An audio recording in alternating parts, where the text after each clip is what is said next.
Cette semaine, Parashat Teruma, si Dieu veut, la Torah dit, parle aux enfants d'Israël, Veikru les Teruma. Allez, merci. Qui me prennent un prélèvement de tout homme, comment ils ont traduit en français, que son cœur motivera, vous prendrez mon prélèvement. Donc c'est pour la construction, évidemment, tout le monde a compris, je pense, du Mishkan, du tabernacle, puisque on va étudier ce passage. C'était quoi le tabernacle? Ça sera plus tard. Le tabernacle, il était mobile en vérité, le Mishkan, alors que le Beth Amikdash, il était immobilisé à Jérusalem. On va avoir dans notre histoire deux Beth Amikdash, mais Mishkan, il va en avoir beaucoup parce que il va suivre la traversée des enfants d'Israël lorsqu'ils vont aller de tel endroit à tel endroit. Donc là, c'est la Parashat Teruma par excellence qui nous parle de la construction du Mishkan. On va essayer d'expliquer quel est le but. En tous les cas, il y a 13 matériaux pour sa construction. Il y a une discussion, est-ce qu'il y en a 13 ou 15, ça dépend comment on compte les choses. Il y a l'or, l'argent, le cuivre, la laine azur, pourpre et écarlate, le lin et poil de chèvre, peau de bélier teinte en rouge, peau de tachash. Le tachash, c'est un animal multicolore qui n'a existé d'après la Gemara qu'à cette époque, qui permettait la construction des tentures, d'accord, donc comme des rideaux si vous voulez, dans le Mishkan. Le bois d'acacia, oh pas, merci. Mais ça a été choisi sur Oh, quelle pas. base, ces matières premières? Commence par Ah, de, d'accord. de l'huile pour l'éclairage, d'accord, avec pour la menorah des aromates pour l'huile d'onction et l'encens aromatique. Enfin, vous avez compris que c'était vraiment, d'accord, des pierres de Shoham, des pierres d'enchâssement pour le éphod et pour le pectoral. Il y a beaucoup de choses à expliquer. C'est ce qu'on va essayer d'expliquer au fur et à mesure de cet entretien. Alors déjà, pour situer le sujet, il faut comprendre une chose, d'accord? Tu aimes bien un sucre, non? Non. Aïe, aïe, aïe, aïe, aïe. Ça, c'est le sucre, là? Oui. Alors, donc, en vérité, il faut comprendre une chose. Il y a une discussion, une très grande discussion entre nos maîtres, les Rishonim, ça a eu à l'époque à peu près du Moyen-Âge, pour savoir si cette construction du tabernacle, est-ce qu'elle vient, alors là, il faut me suivre un tout petit peu, après la faute du veau d'or, ou même avant la faute du veau d'or. Ça veut dire, est-ce que le Mishkan, le tabernacle, serait vu comme étant une réparation par rapport à la faute du veau d'or? Il y a eu la faute du veau d'or. Donc les parachutes que nous lisons ne suivraient pas l'ordre chronologique. Pourquoi? Parce qu'il y a 2 Shabbats, nous avons le Yitro, les 10 commandements. Mishpatim, c'était hier, ça veut dire les 53 mitzvot qu'on a reçus, les lois sociales essentiellement, entre l'homme et son prochain. Et la semaine prochaine, Kitissa, on lira, dans 2 Shabbats, pardon, on lira bien sûr la paracha qui parle de la faute du veau d'or. Non, Tetzavé, non, ce sera après. Il y aura Tetzavé.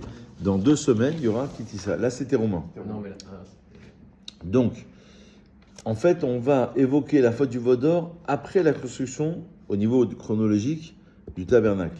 Mais en vérité, d'après certains, ça s'est fait même avant, on a reçu l'ordre, et d'après d'autres, ça s'est fait après, c'est ce qu'on va essayer d'étudier. Alors, pourquoi? Parce que quand on a reçu la Torah, il y a 2 manières de voir les choses. Soit on a reçu la Torah, donc le monde entier était Kadosh, d'après une version, une lecture. Donc si le monde entier était Kadosh, était saint, on n'avait pas besoin de construire un Mishkan. Le monde entier était un Mishkan. Quand il y a eu la faute du veau d'or, eh ben, il faudra réparer. C'est comme si on avait vu, d'ailleurs, d'après les kabbalistes, c'est très profond cette histoire, parce que le Mishkan, c'est quoi? C'est comme un temple, d'accord? Et on approche les sacrifices. Il y a les 4 éléments de la nature qui sont présents au sein même du Mishkan. Donc en vérité, c'est comme si, d'après les kabbalistes, qu'on avait fait un deuxième Tzimtzum. C'est-à-dire que quand Dieu a créé le monde, en fait, il s'est mis en retrait pour laisser la matière pouvoir exister. Et donc, il a dû se replier à un endroit bien précis. D'accord? Donc là, quand il y a eu la faute du veau d'or, qui, selon le Ramchal, est une reprise de la faute d'Adam Arishon, comme si on avait de nouveau fauté, parce que normalement, on rentrait dans l'ère messianique, on reçoit la Torah. Moshe Rabbeinu, il redescend du ciel, c'est fini. Voilà, il y a eu la révélation, la rédemption en même temps. Le problème, c'est que comme ils n'ont pas voulu attendre, le Satan, il a perturbé, il a dit Moshe Rabbeinu, il ne va pas redescendre. Il devait redescendre au bout de 40 jours. Ils ont dit, d'après certains, les 40 jours étaient déjà passés. Donc, ils ont semé la terreur. Donc là, ils ont dit, on a besoin d'avoir un élément intermédiaire qui va nous permettre de remplacer Moshe Rabbeinu temporairement. Ça va être le veau d'or. Après, il faut faire un cours sur le veau d'or. Pourquoi le veau d'or? En tous les cas, c'est ça l'idée globale. Maintenant, c'est comme un deuxième Tzimtzum qui apparaît suite à la faute du veau d'or. C'est pour ça qu'on aurait eu, d'après une lecture, la construction du Mishkan. D'après une autre lecture, pas du tout. Avec ou sans veau d'or, le but, c'était pas forcément que la révélation de la Torah, les 10 commandements. Le but, c'était d'amener la Torah dans un monde de matière. Parce qu'on va prendre quoi? Pour construire le Mishkan, on va prendre de l'or, de l'argent, du cuivre, de la peau de bélier, teinte en rouge, etc. Tout ce qu'on a cité. Ça veut dire on va faire descendre la Kedusha, comme dans les tefilines. Les tefilines, c'est qu'on fait descendre la Kedusha dans un monde de matière. Les tefilines, c'est quoi? C'est la peau d'un animal qui est cachère, qu'on a travaillé, d'accord, en forme de cuir, et on va sanctifier. Donc on va amener cette Kedusha dans des éléments qui sont extrêmement matière. Donc ici, le résume bien ici. Donc voilà les deux lectures approximativement. Vous avez deux lectures. Donc d'après, on va citer les noms. D'après Rashi, d'accord, les instructions relatives à la construction du tabernacle n'ont été transmises qu'après l'épisode du veau d'or. D'après Rashi. Alors que le veau d'or, dans la Torah, ça vient après. Parce que, peut-être qu'il faut faire une autre introduction, c'est que l'ordre chronologique n'est pas celui de l'histoire d'Israël. L'ordre qu'on a, l'ordre des parachutes, n'est pas l'ordre chronologique. Parce que si on avait l'ordre chronologique, la Gemara dit qu'on pourrait ressusciter des morts. Ah, comme avec les Télim. Comme avec les Télim. C'est possible. On m'a dit, Ouais, c'est possible. C'était dans l'ordre, moi ça aussi. ressuscitait des morts. Il y a une correspondance entre les Télim et les 5 livres de la Torah. Il y a 5 livres dans les Télim, il y a 5 livres dans la Torah. Bon, après, il faut faire un cours sur les Télim, mais il y a une correspondance. En tous les cas, ici, c'est pas l'ordre chronologique. D'après Rashi, ça a été transmis qu'après l'épisode du veau d'or, la construction du tabernacle. D'après le Ramban, donc il le cite ici, il appelle l'Exode, le deuxième livre de la Torah, le livre de la délivrance, Sefer Geoula. Et donc c'est le tabernacle, parce que selon lui, la délivrance d'Israël, d'après le Ramban Nachmanide, elle n'a pas lieu uniquement lorsqu'on est sorti d'Égypte. Elle n'a pas eu lieu uniquement lorsqu'on reçoit la Torah, c'est déjà grandiose, mais elle a lieu lorsqu'on va construire un tabernacle. Donc déjà le tabernacle, c'est déjà un sens à part entière. Pourquoi? Parce que c'est comme si tu dis, aujourd'hui il n'y a plus de temple, alors c'est la synagogue qui est un petit temple. La Gemara dans Megillah, elle appelle Mikdash Me'at. Un petit sanctuaire, c'est la synagogue. Ou alors chez toi à la maison, tu vas faire une petite bibliothèque, tu vas mettre une mezouza, tu vas dire un mot de Torah. Ça veut dire que comme le but, c'est Vayeret Hashem, on l'avait dit la semaine dernière, c'est de faire descendre cette Torah dans un monde concret. Ça veut dire lorsque tu vas manger, lorsque tu vas être chez toi, tu vas avoir une bibliothèque, donc tu vas l'amener concrètement. Ça, c'est le tabernacle. Le tabernacle, c'est de pouvoir faire descendre la présence d'Hachem, présence divine, dans un monde vraiment avec des peaux de bélier, avec des peaux de tachash, avec des aromates pour l'huile d'onction, l'encens aromatique, des pierres de shoham, des pierres d'enchâssement, etc. Tout ça, c'est le but. Donc il y a une discussion. Est-ce que ça existe en essence, avec ou sans faute du veau d'or?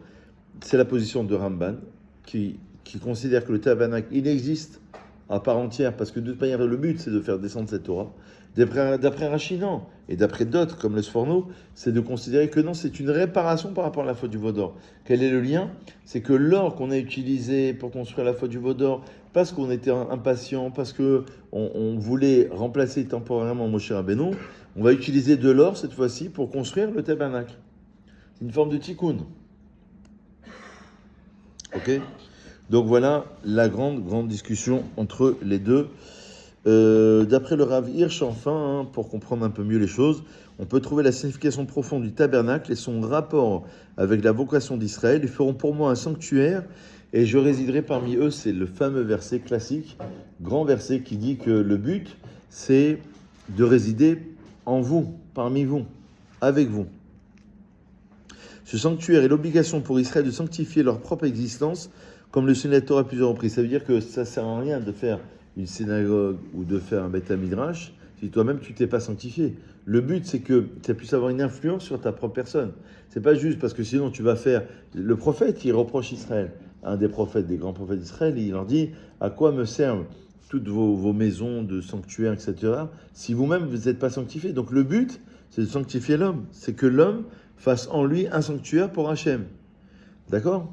Donc le fameux verset qui dit Veshachatim betocham, betocho le nehemar, et là betocho, et là betocham, je résiderai en vous, pas en lui. On aurait dû dire en lui, dans le sanctuaire. En vous, ça veut dire chacun d'entre vous.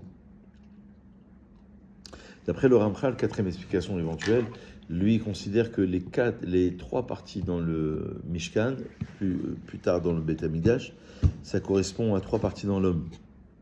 Très rapidement, en vérité, vous avez la fonction du Aaron. Le Aaron, c'était l'arche sainte dans laquelle il y avait la Torah, les tables de la loi, qui correspondent aux hémisphères cérébraux, qui correspondent à la tête, au cerveau, d'accord? C'est ce qui réfléchit. Ça, c'était la partie intérieure du Mishkan ou du Beth Amikdash, ce qu'on appelle dans le Kodesh HaKodeshim, dans le Saint des Saints. À l'extérieur, il y avait le Mizbeach, deuxième partie. Donc le Mizbeach, c'est l'appareil digestif de l'homme, d'accord, qui permet de digérer les viandes, la consommation. Et ensuite, il y avait la partie encore extérieure, troisième partie du Beth Amikdash, qui correspondait carrément aux pieds de l'homme, aux jambes de l'homme, qui permet d'avancer. Donc il y a trois parties dans le corps. Donc, il y a les jambes, il y a l'appareil digestif, et ensuite le cerveau, qui correspondent à trois parties dans le Beth Amikdash. Donc en vérité, tout ce qui est fait, d'après le Ramchal, dans le Mishkan, c'est une réparation pour le monde. Ça veut dire que la manière selon laquelle je vais approcher le pain, parce qu'il y avait 12 pains de proposition, ça va amener la parnassa dans le monde, la subsistance dans le monde. La manière selon laquelle je vais approcher la kétoret de l'encens dans le Mishkan, ça va arrêter les guerres, arrêter les maladies, les catastrophes. La menorah, puisqu'on va voir plus tard qu'il va y avoir la menorah dans le Mishkan. La menorah, c'est le candélabre, d'accord, qui avait 7 lampes. C'est pour éclairer, ça correspond aux yeux de l'homme. La kétoret, ça correspond au nez de l'homme, parce qu'il va sentir. Le pain, parce qu'il y avait 12 pains de proposition, ça correspond à la bouche de l'homme, etc., etc. Donc en vérité, c'est comme si que le Ramchal dit que c'est comme si que c'était un grand ordinateur qui allait gérer le monde entier. C'est-à-dire la manière selon laquelle on va faire la avoda du pain ou alors de la menorah. Ces deux avodas représentent le monde de spiritualité et de matérialité, représentent chaque partie du corps de l'être humain.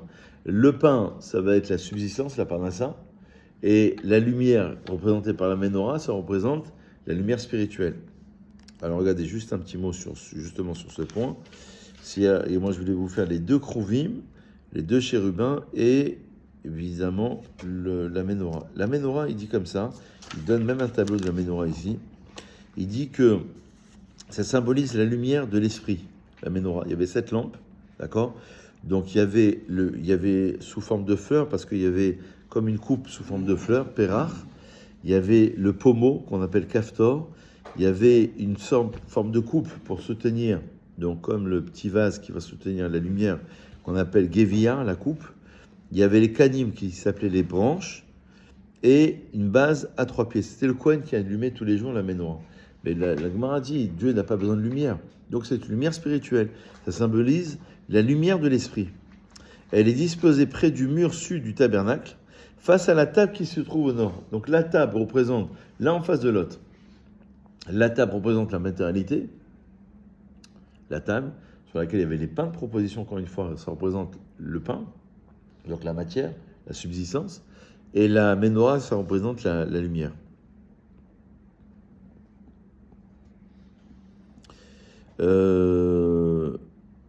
Bien que il dit comme ça. Toute notre existence au plan spirituel et matériel doit être guidée par la Torah et mise à son service. La vie juive ne saurait être scindée en deux domaines sacrés et temporels. La Torah régit tous les aspects de notre vie, demande de la pureté dans chacun d'eux. L'obligation de façonner la menorah tout entière à partir d'un seul lingot d'or, parce que la menorah, c'était très précis. Il fallait prendre un seul lingot d'or. D'ailleurs, Moshe Rabbeinu a eu du mal à comprendre comment il fallait. Il y a 3 mitzvot où il a eu du mal. Il y en a qui disent aussi la mitzvah des shratzim. Mais il y a le demi-shekel, il y a la lune pour sanctifier le nouveau mois. On en a parlé il y a 2-3 shabbats, 2-3 dimanches. Et il y a aussi la menorah, parce qu'il fallait prendre un seul lingot d'or et confectionner la menorah. Donc la vie juive doit se fonder sur un système de valeurs uniques et ne peut être un mélange d'éléments hétéroclites. C'est-à-dire que, comme si tu disais, il y a le sacré, il y a le temporel. Comme si tu disais, il y a la matérialité, il y a la spiritualité. Non, c'est les deux. C'est l'un en face de l'autre. Il faut qu'il y ait une forme de symbiose, si vous voulez, de mélange entre les deux. D'accord ? Le Sforno, qui est un grand commentateur de la Torah au Moyen-Âge, il explique que les 6 branches de la Ménorah, ils doivent être orientés vers la tige centrale, la lumière centrale, pour souligner que tous les accomplissements intellectuels doivent entièrement se tourner vers la lumière de la Torah. C'est-à-dire que chaque lampe représente une science. Donc en vérité, toutes les sciences, elles doivent être retournées, donc le monde de la matière, vers la voie médiane, la voie centrale, qui représente la spiritualité. Donc il y a des symboles qui sont très très forts. Il y a un Mishkan, c'est parce que on se rappelle que quand même, quand on parle du Mashiach, les gens ils s'arrêtent sur le Mashiach. En vérité, c'est le début de l'existence de Mashiach. Parce que les gens le voient comme étant une finalité. Ça a été mal traduit parce qu'on parle de la fin des temps. C'est la fin d'un système, mais c'est le début essentiel d'un autre système.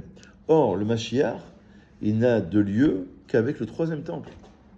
Mishkan, qui est différent d'après la prophétie de Ézéchiel du 2e temple, lequel est différent dans les moindres détails du 1er temple. Il y a des différences. Et lesquels sont différents évidemment du Mishkan. Il y a des différences. Mais la fonction c'est la même, c'est d'approcher des sacrifices. Pourquoi approcher un animal ? Parce qu'on approche le côté animal d'après le Maharal qui est en nous. On approche l'animalité qui est en nous. Donc le but, c'est le Mashiach, le rassemblement des exilés, mais n'oublions pas le but essentiel, la construction du 3e Beth Amikdash. Et c'est ça la paracha de Thérouma. Le Mashiach, il a pour une mission. Il va pas. Enfin, ce qu'on dit, le Mashiach à la fin des temps. Mais ça ne sera pas à la fin des temps. Il a pour une mission, remettre le temple au centre de. Et redémarrer le système. Et redémarrer le système. Donc c'est pas la fin des temps. Donc c'est le début en vérité. C'est le début du travail. En fait, le Mashiach, c'est vraiment le début d'un nouveau système, d'un nouveau monde en fait. Faut pas refaire un peu d'or. Non, mais après, il n'y a plus tout ça, parce que le mal, il disparaît. Je pense en fait, Il n'y a plus de possibilités. Il y a plus de... C'est pour ça que les rabbins me disent aujourd'hui, il faut faire tchouva. Parce qu'une fois... C'est avant le don de la Torah aussi. Après le don de la Torah, tout le monde était kadosh. Ouais. Il y a eu des tentatives. Mais là, c'est les prophètes qui l'ont annoncé. La Torah, elle a annoncé en disant que on passe dans un nouveau système, 3e temple, c'est terminé. C'est ça que les rabbins aujourd'hui disent qu'il faut faire tchouva maintenant. Parce qu'après, c'est trop tard. Parce que le mal, il disparaît, c'est fini, il n'y a plus de libre arbitre. S'il n'y a plus de libre arbitre, il n'y a plus de tentation. Donc, il ne reste que le bien. Donc, ça veut dire ceux qui ne sont pas au niveau, malheureusement, ne seront pas là pour participer à cela. on avait parlé la dernière fois, on avait demandé à Rabbi Hartman, pour ceux qui sont en processus de conversion, il a dit non, c'est bon, vous êtes toujours en processus de conversion, ça passe, il y a le Mashiach qui arrive, vous êtes prêts. Ouais. Après, il y a des goyes aussi.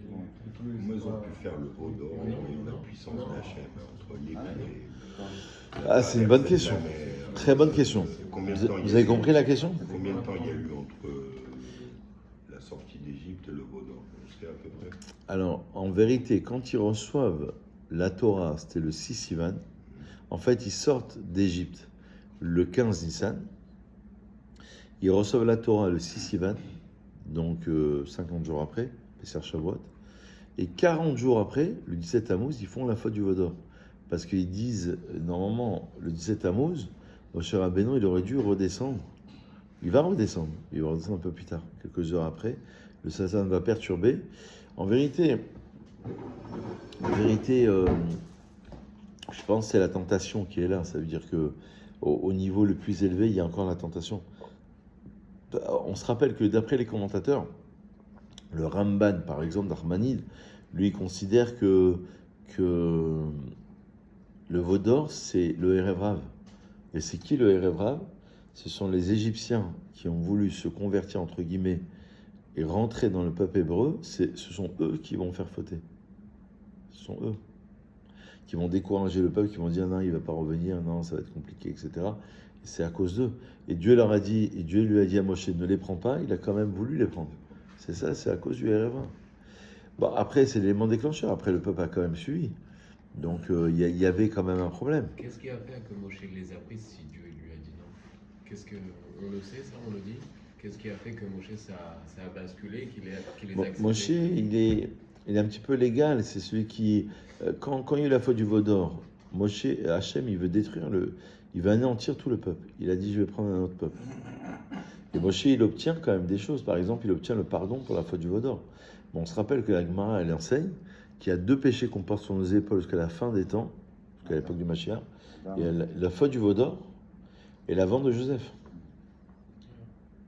Après, faire un cours, pourquoi? En tous les cas, on les porte sur nos épaules. Et donc, Moshe, il a obtenu plein de choses. Par exemple, celle-ci. Il a dit, soit, il a fait un deal avec Dieu. Il a dit, soit tu leur pardonnes, soit tu m'effaces de ton livre. Il n'y a pas le choix. Il y a, moi, sous-entendu, mon existence à moi, Moshe, elle n'a de sens que pour ce peuple.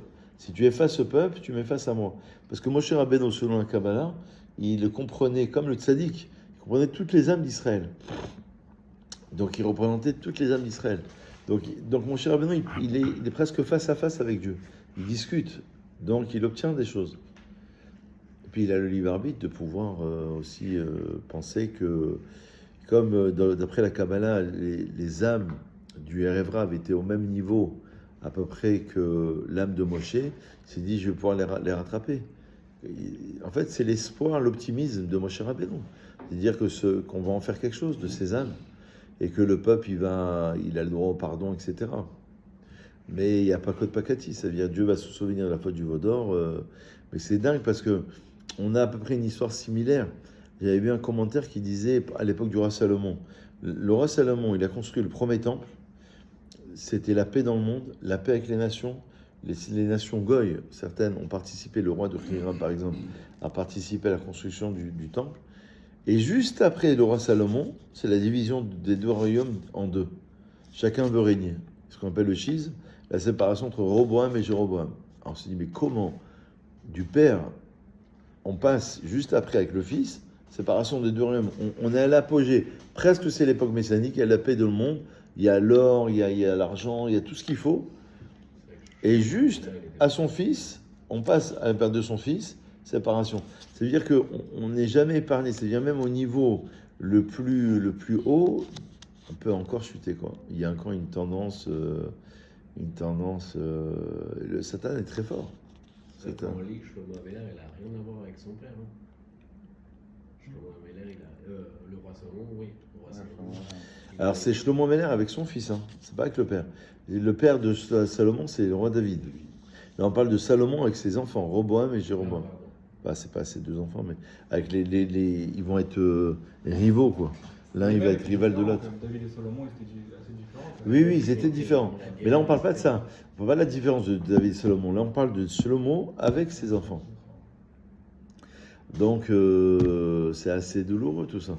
Donc, quelque part, c'est pour ça qu'il y a 2 lectures. Il y a une lecture qui veut que le temple, on le reconstruise, justement, pour pardonner la faute du veau d'or. Et une autre lecture qui veut que non, pas du tout. Il faut le construire parce que c'est l'aboutissement de la sortie d'Égypte, du don de la Torah. L'aboutissement, c'est de faire descendre. Donc, la Ménorah, donc ça représente très bien. La Ménorah aussi, on a cité un exemple très précis, en face de la table. Voilà, Hazakoba, on va donner les amen.